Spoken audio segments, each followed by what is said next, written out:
Les habitants de Little Hangleton l'appelaient toujours la maison des jeux du sort.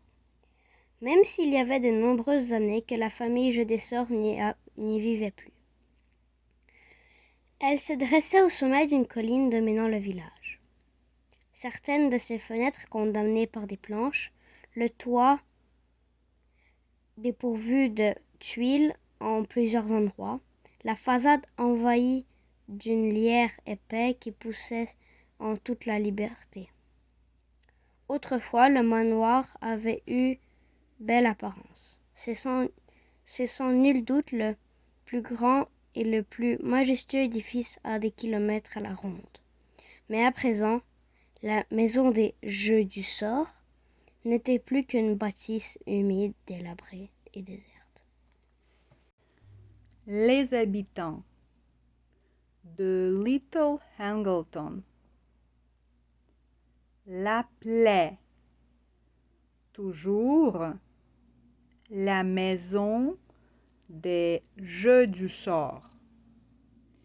Même s'il y avait de nombreuses années que la famille Jeux du sort n'y vivait plus. Elle se dressait au sommet d'une colline dominant le village. Certaines de ses fenêtres condamnées par des planches, le toit dépourvu de tuiles en plusieurs endroits, la façade envahie d'un lierre épais qui poussait en toute liberté. Autrefois, le manoir avait eu belle apparence.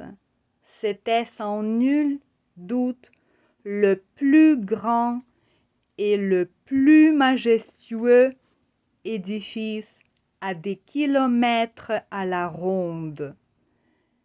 Mais, à présent, la maison des Jeux du sort n'était plus qu'une bâtisse humide, délabrée, déserte. Les habitants de Little Hangleton l'appelaient toujours la maison des Jeux du sort. Même s'il y avait de nombreuses années que la famille Jeux des sorts n'y vivait plus.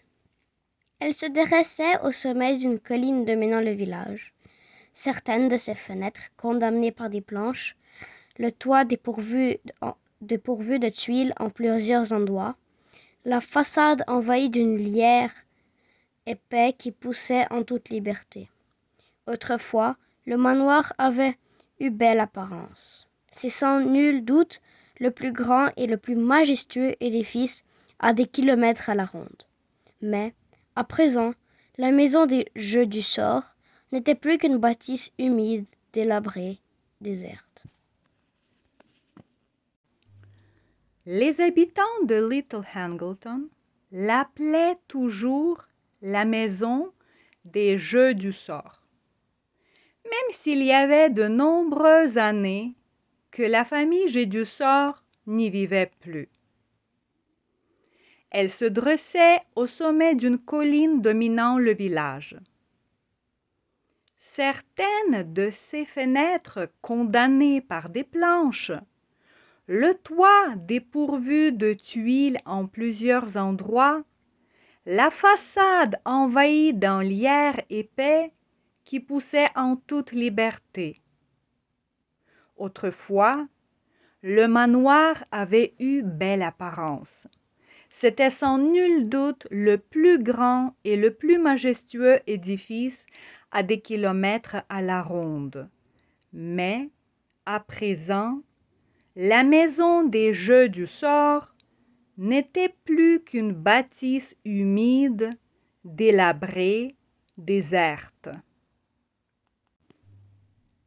Les habitants de Little Hangleton l'appelaient toujours la maison des Jeux du sort. Même s'il y avait de nombreuses années que la famille Jeux des sorts n'y vivait plus.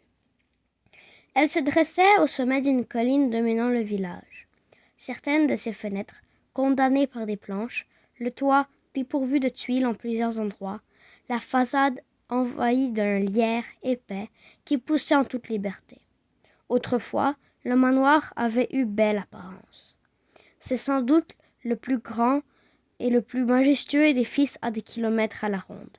Mais, à présent, la maison des jeux du sort n'était plus qu'une bâtisse humide, délabrée, déserte.